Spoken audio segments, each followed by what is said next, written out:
Assalamualaikum warahmatullahi wabarakatuh. Semangatnya kurang 45. Nanti jangan sampai saya keluarin di area gudang di sini. Baik, alhamdulillah, asyhadu an la ilaha illallah, asyhadu anna Muhammadan abduhu wa rasuluhu la nabiyya ba'dah.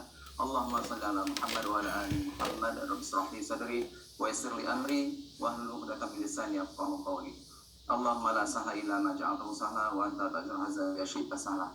Alhamdulillah, Bapak Ibu sekalian, hari ini, pagi ini kita launching satu produk yang sudah sangat dinanti-nanti. Kenapa dikatakan dinanti-nanti? Karena sebenarnya kita sudah ada produk susu kambing yang lain. Tapi kenapa yang ini tetap dinanti? Saya sudah, sebelum produk ini launching, kita sudah coba panel ke beberapa orang yang memang sangat membutuhkan. Nanti saya sebutkan kriterianya seperti apa aja. Produk ini, dia susu kambing tanpa gula. Bagaimana prosesnya dan apa perbedaannya dengan susu kambing yang existing? Ya, saya ambilkan sebentar. Oke.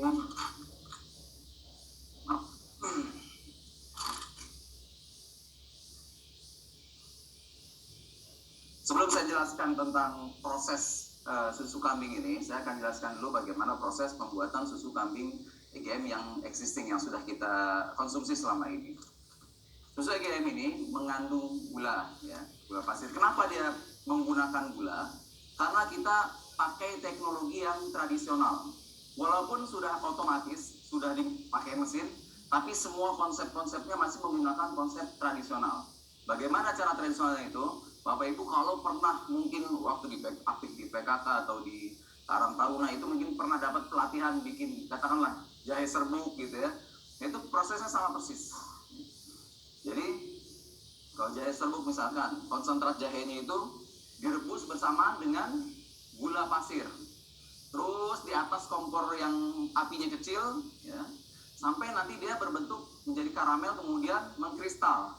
Dari situlah kemudian berubah dari susu cair menjadi susu cair segar menjadi susu serbuk ya. Nah, begitu pula dengan proses pembuatan susu kambing yang dengan gula ini. Kenapa harus pakai gula? Karena memang media untuk menjadikan dia itu dari cair menjadi serbuk harus ada proses kristalisasi dulu ya. Yaitu dengan perantara apa? Gula pasir. Jadi ini cara buatnya. Susu kambing yang masih segar ini kita ambil. Nanti kita akan jauh lebih dalam lagi bahas tentang susu kambing di acara Bu Gaspol ini ya, selangkah menuju dapur. Jadi Bapak Ibu nanti akan dapat materi-materi dapur. Yang sekarang karena masih online, dapurnya saya tutup dulu, mohon maaf. Ya, belum bisa satu langkah masuk dapur, baru luar dapurnya aja. Nanti kalau sudah Zoom-nya ditutup nih, nah kita akan masuk dapur lebih dalam lagi. Nanti Bapak Ibu siapkan pertanyaan-pertanyaan sebanyak-banyaknya. Kita interaksi ya sepanjang satu hari ini.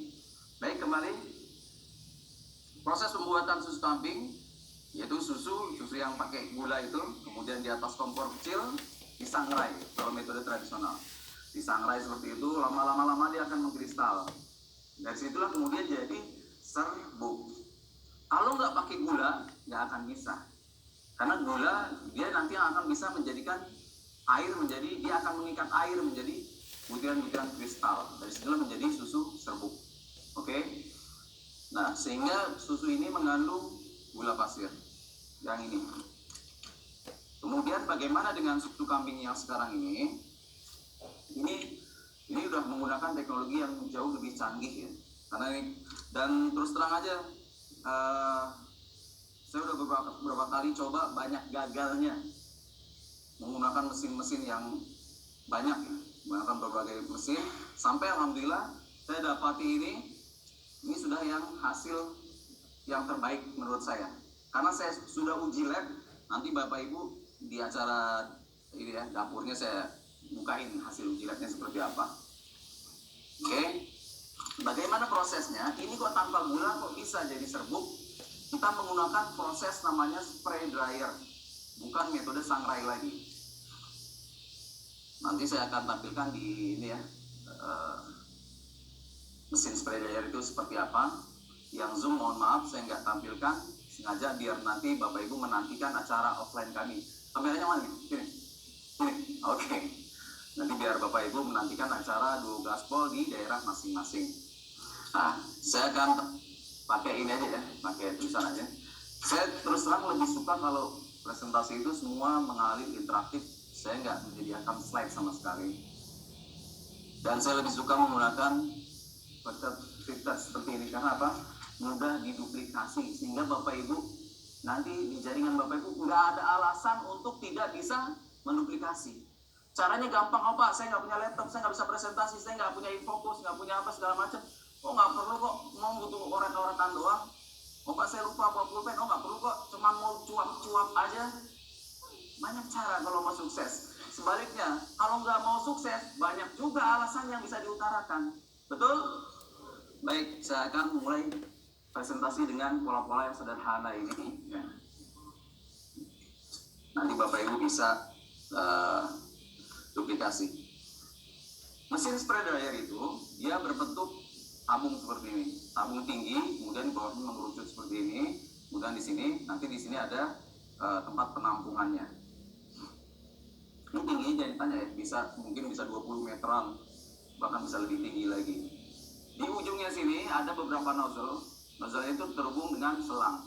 Di selangnya itu nanti terhubung ke tempat penyimpanan susu yang sudah disterilkan. Susu kambing yang sudah ini sudah steril, susu ini kemudian akan ditarik dia, ada selangnya, masuk menuju tabung ini. Tabung yang di ujungnya ada nozzle. Nozzle itu kalau Bapak Ibu perhatikan, misalkan nyuci mobil, motor, itu kalau misalkan diputar gini jadi lancip, diputar lagi jadi nyebar gitu ya. Nah, di ujung ini dia sangat kecil sekali, cuma berapa mikron aja, sehingga nanti yang keluar airnya di sini berbentuk butiran-butiran, berbentuk droplet, kayak kabut. Ini dengan kecepatan tinggi keluar kayak gitu. Kemudian dari sini akan didorong dengan uap panas. Ada uap panas.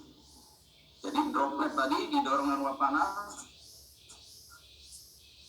sehingga dengan bentuk tabung yang mudah dipegang. Droplet itu akan turun ke bawah. Gerak sentrifugal itu gerak yang dia akan punya gaya menjauhkan sesuatu dari pusatnya. Contoh misalkan Bapak Ibu naik kendaraan, bawa mobil, belok kiri pasti Bapak Ibu akan terpelanting ke kanan. Sebaliknya, belok kanan akan terpelanting ke kiri, akan menjauh dari titik pusatnya. Nah, gerak sentrifugal ini akan terjadi friksi, ya. Dia akan memisahkan. Jadi karena dalam susu itu, sekalian, susu itu kurang lebih 85-87% itu air. Antara air dengan partikel-partikel nutrisi itu kan dia akan beda berat massa jenisnya. Pada terjadi perbedaan massa ini, dia akan terpelanting. Nah, kalau terpelanting itu biasanya yang besar akan keluar duluan. Nah, yang besar akan keluar sehingga nanti antara partikel air dengan partikel nutrisi itu akan terpisah. Gitu. Nah, saat misah ini nanti partikel air sudah ada yang nangkap jadi uap. Kemudian nanti partikel nutrisinya ini, serbuk-serbuk ini dia akan keluar menjadi butiran-butiran serbuk yang nanti Bapak Ibu bisa rasakan di produk ini. Nah, jadi kalau tadi saya katakan anggaplah 87% itu air, 87% ini udah jadi uap, udah menguap ke atas, udah jadi air. Sementara yang nutrisinya tadi ada sekitar berapa nih? 13% ya, 13 sampai rendemennya 13%, ini jadilah dia serbuk-serbuk. Sehingga sekalian, logikanya begini, kalau di sini ada 10 liter susu, maka yang jadi di sini sekitar 1,3 kilo. Jadi dari 10 liter hanya jadi sekitar 13%-nya aja. Jadi harganya beda. Makanya Bapak Ibu, nah nanti kenapa bisa harganya beda itu nanti saya jelaskan lagi. Perbandingannya ini dengan ini sama dengan minum berapa. Nah, Bapak Ibu, yang istimewanya perhatikan ya, perhatikan. Setelah Bapak Ibu konsumsi ini dibuka, ya. serbuk ini dibuka, kemudian sampai rumah dimasukkan ke dalam gelas, serbuknya dituang ke dalam gelas, kemudian Bapak Ibu tambahkan air seperti biasa bikin susu, masukin air, sehingga ini sama dengan air yang tadi keluar, Bapak Ibu masukin lagi,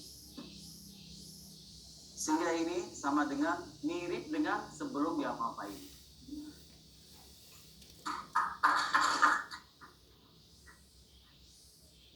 Jadi udah 100% mirip dengan susu segar. Jadi Bapak Ibu seolah-olah sama dengan minum kambing dari susunya.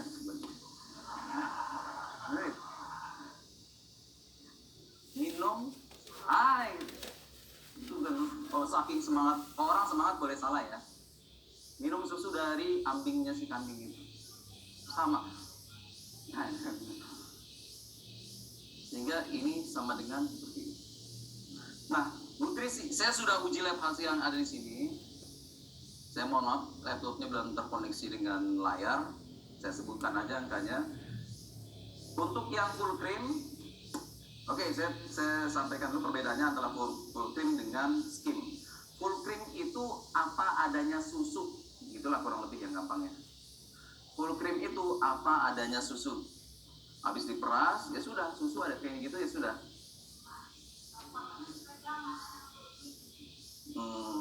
Dan Umi yang tadi pegang. Full cream, saudara-saudara. Gitu. Yang full cream ini apa adanya susu. Ya. Berarti ya lemak-lemaknya semua dimasukin gitu. Kemudian yang skim, yang namanya skim itu ialah susu yang lemaknya sudah ditarik, lemaknya sudah diambil. Kenapa dikatakan skim? Jadi metode skim itu yang kalau Bapak Ibu gampangnya misalkan di rumah ambil susu segar, susu sapi kah, kambing kah, kemudian direbus, nanti kan lemaknya tuh naik ke atas tuh begitu dingin kan. Nah itu disendok begitu tuh namanya metode skim tuh. Di skim. Nah kalau di kolom tuh ada skimmer. Dia narik yang bagian atasnya aja. Jadi kalau susu skim berarti lemaknya bagian atas nih itu udah diambil, udah ditarik. Nanti jadi produk turunan lainnya. Ya jadi nanti ada mentega dan segala macam di situ.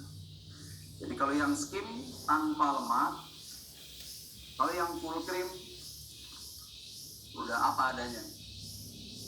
Pak, ini kan tanpa gula, manis nggak? Manis nggak ini? Mau dicoba? Ini kayaknya perlu dibagiin, Ewan. Ntar rame yang di Zoom.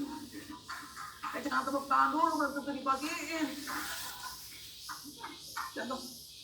Oke. Jadi yang namanya susu itu memang sudah ada gulanya dari sananya. Nah, disebut dengan laktosa. Laktosa itu gula susu, ya.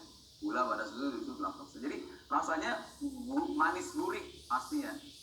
Sama persis lah kayak Bapak Ibu minum langsung dari itu tuh, dari ternaknya itu. Sama persis kayak gitu. Nah ini hasil uji labnya yang full cream ini dia saya udah uji kalsiumnya tinggi, magnesiumnya tinggi, kemudian proteinnya di angka sekitar 25 sampai dengan 27%. Sangat tinggi sekali. Untuk ukuran susu kambing ini tinggi sekali. Bahkan di Indonesia udah ke berbagai peternak gitu, yang segarnya aja saya belum nemuin yang sampai di atas 12%. Ini tinggi sekali sampai 20% itu sangat tinggi sekali proteinnya. Ya. Kemudian yang full cream, yang skim ini lebih tinggi lagi nih. Ini proteinnya di angka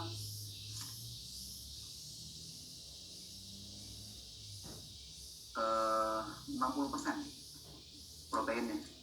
Ini tinggi sekali. Oke, jenis kambingnya ini kita gunakan jenis kambing bukan etawa, jenis kambing sanen. Sanen ini jenis kambing dia asalnya dari Eropa. Kalau yang ini kan etawa nih kebanyakan. Etawa ini asalnya dari daerah yang panas ya, dari Pakistan, India tuh etawa. Tapi kalau yang sanen ini dari daerah dingin. Dari daerah dingin sanen, yaitu dari Swiss, turunan Swiss. Kenapa kita pilih yang sanen? Karena Bapak Ibu, ini kebutuhannya kan tinggi sekali, hanya 13% rendemennya untuk dapatin 1 kilo aja butuh sekitar 10 liter.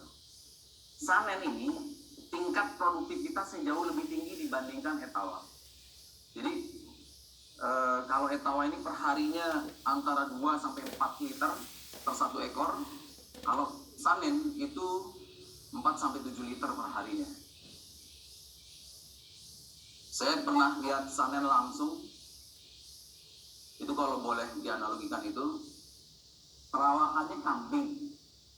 Ya, sanen ini warnanya putih nih kambing. Tapi ininya apa saya nyebutnya yang enak?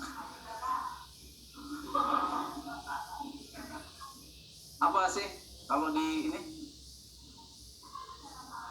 darah ini ya, itunya itu mirip punya sapi, sebesar sapi. Nah iya, jadi kayak payudara sapi itu pindah ke kambing kayak gitulah, gede banget emang ini, nggak proporsional dibanding dengan bentuk tubuhnya itu. Sanen kalau dibawa ke Indonesia itu dia harus di daerah tempat yang sangat dingin, kayak di Batu Raden itu ada peternakan sanen di sana, penelitian juga. Kalau di tempat-tempat lain dia akan nggak produktif ya, dia bisa jadi malah sakit-sakitan, dia nggak akan produktif. Nah, jadi bapak sekalian, ini sudah lihat ya simulasinya. Jadi 1 kilo sama dengan 10 liter. Jadi kalau misalkan Bapak Ibu di sini ada 27 gram, berarti 270 kurang lebih ya, lebih dari 300 ml susu. Jadi ini nutrisinya kalau boleh saya bandingkan sama dengan 4 kali dari nutrisi ini. Catat ya, yang tanpa gula nutrisinya dia 4 kali daripada yang gula. Kurang lebih ini ya, kurang lebihnya. Kenapa bisa seperti itu?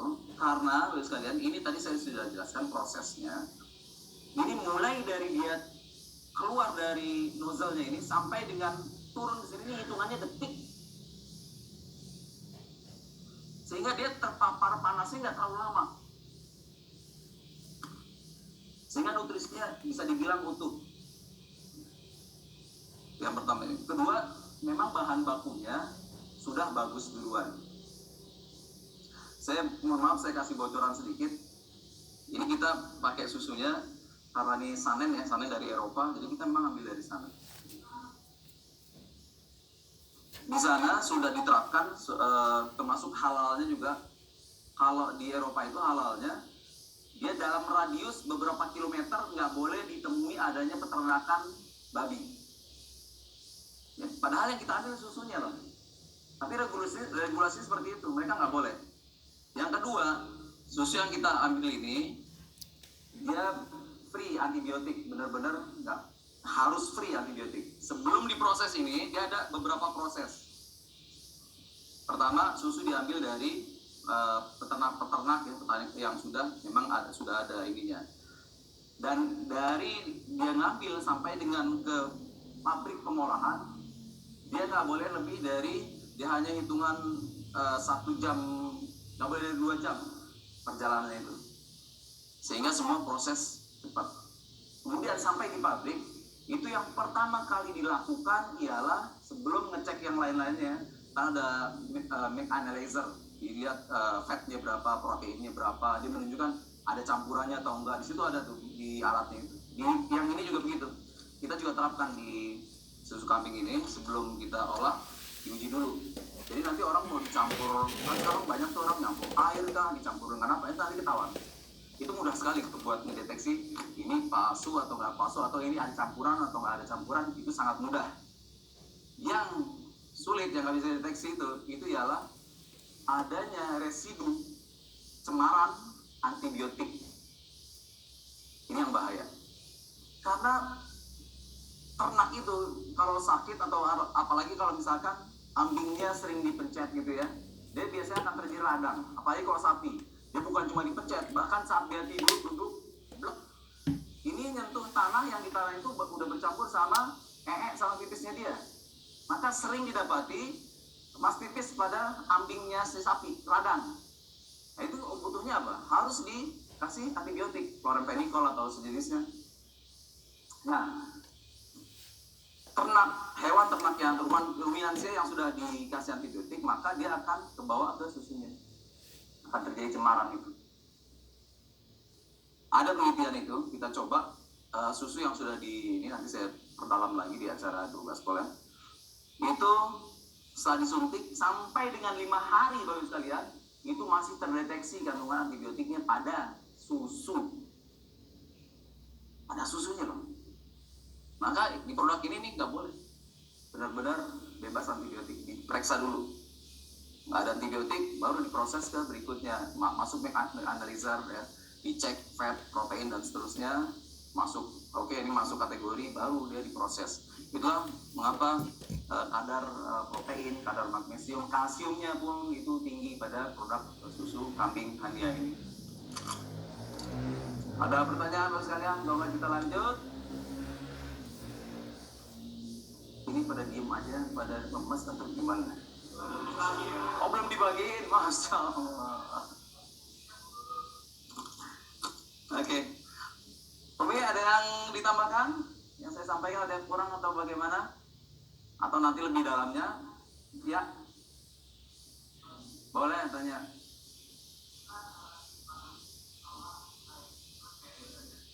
Ya.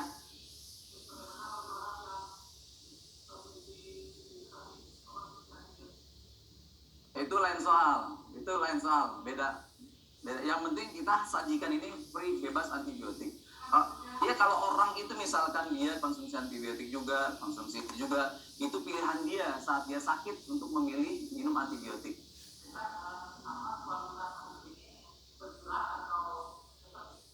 Kalau kualitas saat dikonsumsi tetap, tapi nanti ada metabolisme di dalam tubuh, itu reaksinya mungkin setiap orang akan beda-beda. Seperti itu. Nanti kita perdalam di acara 12 Pol ya. Baik kalau sekalian, barangkali itu aja yang bisa Umi ada ini yang kurang saya sampaikan mungkin. Kenapa? Oh iya, Umi nanti maju. Oh iya, Bapak sekalian, ini karena ini harganya lumayan mahal ya, lumayan tinggi, jadi kita stoknya juga nggak terlalu banyak.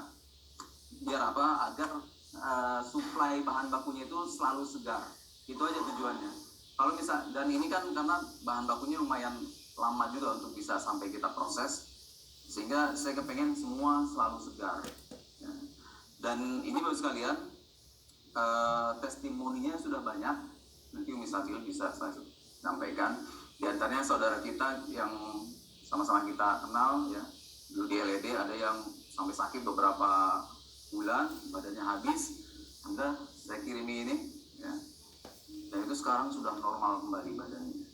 Saya nggak sebutkan siapa, nanti Sabil bisa lebih dalam lagi ngasih testimoni. Baik, itu aja dari saya, kurang lebih mohon maaf. Umi Sabil, Umi bisa naik ke atas, itu aja ya, kurang lebih mohon maaf. Bila itu, assalamualaikum warahmatullahi wabarakatuh.